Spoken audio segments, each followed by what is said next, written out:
అందరికీ నమస్కారం అండి. ఇప్పుడు మనం మధున పంతుల చిట్టి వెంకట సుబ్బారావు గారు రచించినటువంటి అమ్మ లేని నాన్న ఒక మంచి కథని విందామండి.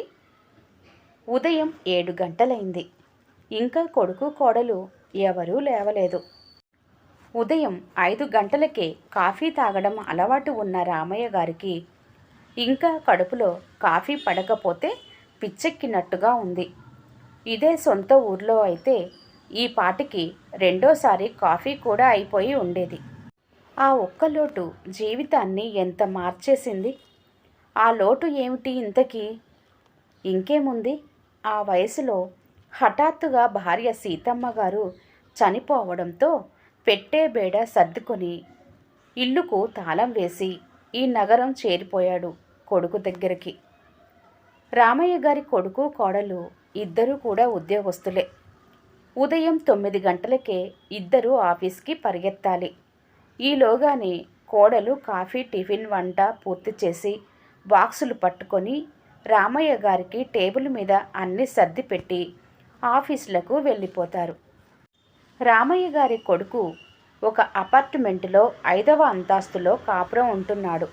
కొడుకు కోడలు ఆఫీస్కు వెళ్ళిపోయిన తర్వాత రామయ్య గారు మట్టుకు ఏం చేస్తాడు? ఇంట్లో ఏమీ తోచట్లేదు. ఎంతసేపని టీవీ చూస్తాడు? ఇక్కడ ఎవరూ తెలియదు. ఏం కాలక్షేపం అవుతుంది పాపం. అయినా తప్పని పరిస్థితి.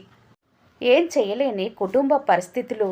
ఇలా ఉంది రామయ్య గారి వృద్ధాప్య జీవితం. మామయ్య గారు, గుడ్ మార్నింగ్ అంటూ కాఫీ కప్పు అందించింది కోడలు సరిత. అప్పుడే గోడ గడియారం 8 గంటలు కొట్టింది.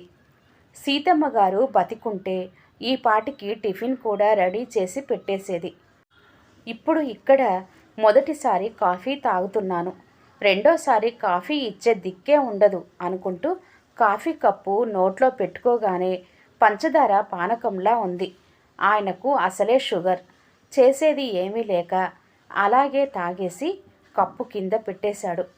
పానకంలా తాగడం వాళ్ళకి అలవాటు కాబోలు అనుకున్నాడు రామయ్య గారు. కాలం ఎవరి గురించి ఆగదు. గిర్రున తిరుగుతూనే ఉంటుంది. ఇంకేముంది, కొడుకు కోడలు తలుపు వేసుకోండి అంటూ చెప్పి ఆఫీస్కి వెళ్ళిపోయారు. వీధి తలుపులు వేసి డైరెక్టుగా బాత్రూంలోకి వెళ్ళిపోయి స్నానం చేసి వచ్చి బట్టలు మార్చుకొని డైనింగ్ టేబుల్ మీద కూర్చున్నాడు రామయ్య గారు. అక్కడ టిఫిన్ కంచంలో పెట్టి పైన మూత పెట్టి ఉంది. ఏం టిఫిన్ అబ్బా అనుకొని మూత తీసి చూసేసరికి ఇంకేముంది, తొందరగా అయిపోయే టిఫిన్, బ్రెడ్ ముక్కలు, ఫ్రూట్ జాము అక్కడ పెట్టి ఉన్నాయి. ఈ కాలం పిల్లలు 2 చేతుల సంపాదిస్తున్నా కడుపు నిండా సొంతంగా చేసుకొని తినే అదృష్టం లేదు. పాపం వాళ్లకు సమయం సరిపోవడం లేదు. వాళ్లకు ఆకలేస్తే క్యాంటీన్ మీద పడి తినేస్తున్నారు. ఓపిక ఉన్నా లేకపోయినా రోజుకో వెరైటీ రుచికరంగా చేసి పెట్టేవారు సీతమ్మ గారు. అవన్నీ గుర్తుకొచ్చి రామయ్య గారి కళ్ళల్లో నీళ్లు తిరిగాయి. ఈ ఆఖరి దశలో భార్యాభర్త ఇద్దరిలో ఎవరు లేకపోయినా మిగిలిన వాళ్ళకి జీవితం చాలా కష్టం అనుకుంటూ రామయ్య గారు చాలాసేపు ఆలోచనలో పడిపోయాడు. బాల్యమంతా అమ్మ ఒడిలోనే గడిచిపోతుంది. ఏవీ తెలియని అయోమయ దశ ఇది. చాలా ఆనందంగా సరదాగా గడిచిపోతుంది. ఎవరో ముక్కు మొక్కం తెలియని అమ్మాయిని తీసుకొచ్చి పెళ్ళి అనే పేరుతో భార్య అనే బంధం ఏర్పరుస్తారు. అక్కడి నుంచి మన జీవితం అంతా ఆమె చేతుల్లోనే గడిచిపోతుంది.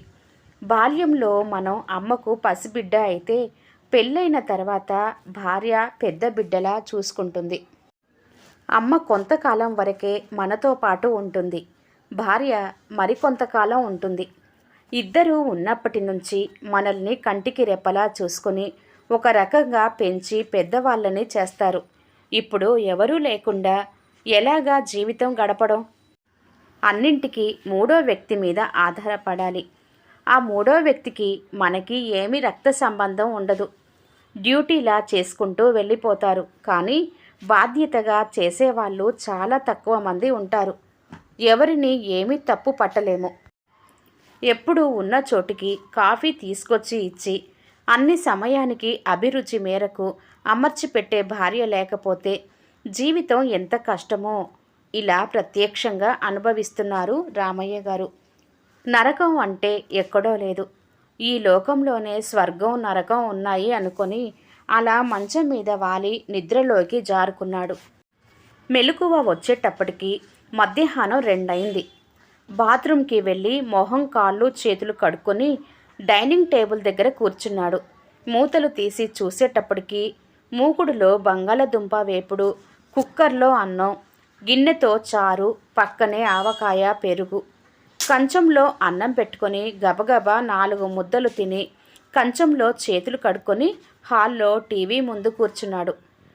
ప్రతిరోజు మడి కట్టుకోబోయే ముందు సీతమ్మ గారు ఇవాళ ఏమి వండమంటారంటూ ఆప్యాయంగా అడిగేవారు. ఏ రోజు కూడా 2 రకాలు లేకుండా వంట చేసేవారు కాదు. ఏదో ఒక రకం చెయ్యొచ్చు కదా అంటే, మీకు ఆకలి ఎలా తీరుతుందండి అంటూ సమాధానం ఇచ్చే భార్యని గుర్తు తెచ్చుకొని టీవీలో ఛానల్ అటు ఇటు తిప్పుతూ యూట్యూబ్ ఛానల్లోకి వచ్చాడు. ఏ ఛానల్ చూసినా ఏముంది గర్వకారణం, ప్రతి ఛానల్లోనూ ఆ వృద్ధాశ్రమాల వాళ్ళతోటి ఇంటర్వ్యూలే, వాళ్ళ అడ్వర్టైజ్మెంట్లే. ఒక పక్క వృద్ధాశ్రమాలు మూసివేయాలని అందరూ గొడవ చేస్తుంటే మరొక పక్క ఈ ఇంటర్వ్యూలు ఏమిటి, చాలా బాధగా భయంగా ఉంది అనుకొని టీవీ కట్టేసి మళ్ళీ మంచం మీద పడుకున్నాడు. కాలింగ్ బెల్ అదే పనిగా మోగుతుంటే మెలకువ వచ్చింది రామయ్య గారికి. పని మనిషి వచ్చేటప్పుడు చేతిలో ఒక ఫ్లాస్క్ పట్టుకొని వచ్చింది. అయ్యగారు టీ తాగండి అంటూ ఫ్లాస్క్లో నుంచి కప్పులోకి పోసి ఇచ్చింది. రోజుకొకసారి వస్తుంది పని మనిషి, అది కూడా సాయంకాలం పూట. అమ్మా, డైనింగ్ టేబుల్ మీద ఉదయం నేను తిన్న టిఫిన్ ప్లేట్లు, అన్నం తిన్న కంచం, ఇంకా మిగిలిన సామాన్లన్నీ అక్కడే ఉన్నాయి, అవన్నీ తీసుకో అని చెప్పాడు రామయ్య గారు. లేదండి అయ్యగారు, అమ్మగారు డైనింగ్ టేబుల్ నన్ను ముట్టుకొనివ్వరు. మరి రోజు ఏం చేస్తున్నావు అని అడిగాడు రామయ్య గారు. నేను రోజు ఉదయం అమ్మగారు ఉన్నప్పుడే వస్తాను, మీరు వచ్చిన దగ్గర నుంచి సాయంకాలమే రమ్మని అమ్మగారు చెప్పారు అని సమాధానం చెప్పింది పని మనిషి.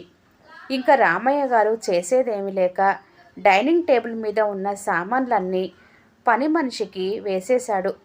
సామాన్లన్నీ కడిగేసి ఇల్లు తుడిచి అరగంట తర్వాత పని అమ్మాయి వెళ్ళిపోయింది.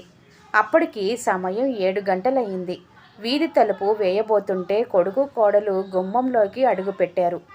ఈలోగా రామయ్య గారికి కడుపు మండిపోతుంది. మధ్యాహ్నం అన్నం తిన్న తర్వాత ఒక కప్పు టీ తప్ప ఇంకేమీ తినలేదు. అక్కడ ఉండేటప్పుడు నిద్ర లేచి లేవగానే తినడానికి ఏదో ఒక చిరుతిండి చేసి ఆల్మారాలో పెట్టేది సీతమ్మ గారు. రామయ్య గారికి చిరుతిండి అంటే ఇష్టం. ఇక్కడ ఏమున్నాయో రామయ్య గారికి తెలీదు. ఇంతలో కొడుకు కోడలు స్నానం చేసి వచ్చి, మామయ్య గారు టిఫిన్ చేద్దాం రండి, డైనింగ్ టేబుల్ దగ్గరికి పిలిచింది కోడలు. మరి అదేమిటి, వంటింట్లో టిఫిన్ చేసిన అలికిడి ఏమీ లేదు. కోడలు ఆఫీస్ నుండి వచ్చిన వెంటనే బాత్రూంలోకి వెళ్ళిపోయింది కదా, అంటే బజారు నుండి తీసుకొచ్చారు అన్నమాట అనుకొని డైనింగ్ టేబుల్ కుర్చీ లాక్కొని కూర్చున్నారు రామయ్య గారు. కోడలు బ్యాగులోంచి 3 పొట్లాలు తీసి ఒక పొట్లం రామయ్య గారికి ఇచ్చింది. ఆ ప్యాకెట్ విప్పగానే మసాలా వాసన గుప్పుమని కొట్టింది. తీరా చూస్తే అది చపాతీ కూర. బలవంతంగా అలాగే ముక్కలు తెంచుకొని గట్టిగా నములుతూ టిఫిన్ అయిందనిపించారు రామయ్య గారు. కోడలు ఇచ్చిన గ్లాసుడు మజ్జిగ తాగి అందరూ ఎవరి బెడ్రూమ్లోకి వాళ్ళు వెళ్ళిపోయారు. ఇలా 3 నెలలు గడిచాయి. తెల్లవారడం పొద్దుగూకడం తప్ప రామయ్య గారి దినచర్యలో ఏ మార్పు లేదు. ఆ హోటల్ టిఫిన్ తినలేక 2-3 సార్లు జ్వరం కూడా వచ్చింది రామయ్య గారికి. ఈ సమస్యకు పరిష్కారం ఎలాగా అని ఆలోచించుకుంటూ ఒక స్థిర నిర్ణయానికి వచ్చాడు. చేతిలో డబ్బు ఉంది, ఊరిలో ఉండడానికి ఇల్లు ఉంది. అరుగు మీద కూర్చుంటే కాలక్షేపం అయిపోతుంది. మరి తనని చూసుకోవడానికి మనిషిని చూడమని ఊర్లో ఉన్న తమ్ముడికి ఉత్తరం రాసి పని మనిషి ద్వారా పోస్టు చేయించాడు. తమ్ముడు దగ్గర నుంచి తిరుగు టపాలో సమాధానం వచ్చింది. వెంటనే బయలుదేరి రమ్మని. ఇదే విషయం కొడుకుకి చెబితే, చూడు నాన్న, అందరూ నన్ను తప్పుగా అనుకుంటారు, నేను నిన్ను చూడట్లేదని నిందలు వేస్తారు, తండ్రిని ఇంట్లోంచి పంపించేశాడని దోషిగా నిలబెడతారు. నువ్వు ఇలాంటి పనులు చేస్తే ఎలాగా? మాకు ఇద్దరికి ఉద్యోగాలు తప్పవు. ఇద్దరు ఉద్యోగాలు చేస్తే గాని ఇక్కడ గడవదు. నువ్వు ఇక్కడ ఒంటరిగా ఉండలేకపోతున్నావు, నాకు అర్థమైంది అంటూ ఎంత నచ్చజెప్పినా రామయ్య గారు వినిపించుకోలేదు. చూడరా, నీ గురించి, కోడలు గురించి, ఇక్కడ పరిస్థితి గురించి నాకు బాగా తెలుసు. ఇది వరకు ఉమ్మడి కుటుంబాలు ఉండేవి. అందువల్ల పెద్దవాళ్ళకి ఈ ఇబ్బంది వచ్చేది కాదు. ఇప్పుడు కుటుంబాలన్నీ విడిపోయి నగరానికి వచ్చేసి ఎవరి తన్న వాళ్ళు బ్రతుకుతున్నారు. కన్న తల్లిదండ్రులు అంటే ఎవరికైనా ఇష్టం లేకుండా ఉండదు, ఎక్కడో మూర్ఖులు తప్పితే. నేను నిన్ను తప్పు పట్టట్లేదు, ఎవరి పరిస్థితి వాళ్ళది. అక్కడ పరిస్థితులను బట్టి మనం తప్పొప్పులు నిర్ణయించాలి. చూడు, నా అవసరాలు చూడడానికి అక్కడ బాబాయి మంచి మనిషిని చూశాడు. ఇదివరలో అతను మన పొలంలో పాలేరు కింద పనిచేసేవాడు. మనం అంటే భయం, భక్తి. పాపం నాకంటే 15 సంవత్సరాల వయస్సు చిన్నవాడు. ఏ పని చెయ్యలేక ఇంట్లో ఖాళీగా ఉంటున్నాడు. అందుకే అతనికి సహాయం చేసినట్టు ఉంటుందని, నా అవసరం తీరినట్టు ఉంటుందని నేను బాబాయ్ ద్వారా అడిగించాను. అంతేకాదు, నాకు అతను ఏమీ వండి పెట్టనక్కర్లేదు. బాబాయ్ గారి ఇంటి దగ్గర నుంచి క్యారేజీ వస్తుంది. ఇలా ఏర్పాటు చేసుకున్నాను. నువ్వు నా గురించి ఏమీ దిగులు పడకు.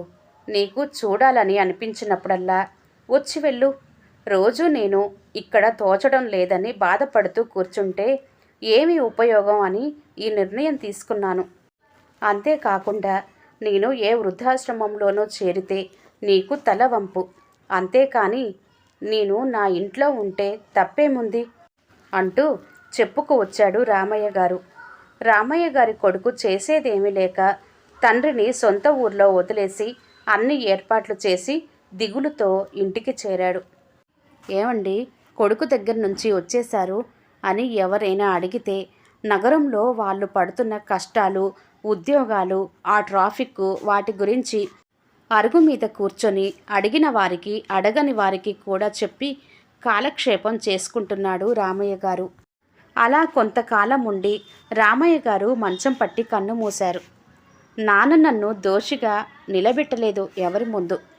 పరిస్థితులు బాగా అర్థం చేసుకున్నాడు. ఒక రకంగా సర్దుకొని వెళ్ళిపోయాడు. ఉన్న పరిస్థితిని తనకు అవకాశంగా మార్చుకున్నాడు. ఎంత మంచి మనిషి అని కొడుకు యథావిధిగా రామయ్య గారి కర్మకాండలు జరిపించాడు. ఊళ్ళోని పెద్దలందరూ కూడా, మీ నాన్న మాకు ఆదర్శమూర్తిరా, ముసలితనంలో కూడా స్వతంత్రంగా బతకమని చెప్పకనే చెప్పాడు అంటూ కొనియాడారు. కథ సమాప్తమండి. కథ నచ్చితే లైక్ చేయండి, షేర్ చేయండి. అలాగే మరిన్ని మంచి కథల కోసం ఛానల్ని సబ్స్క్రైబ్ చేసుకోండి. మరొక మంచి కథతో మళ్ళీ కలుద్దాం. అంతవరకు సెలవు. నమస్తే.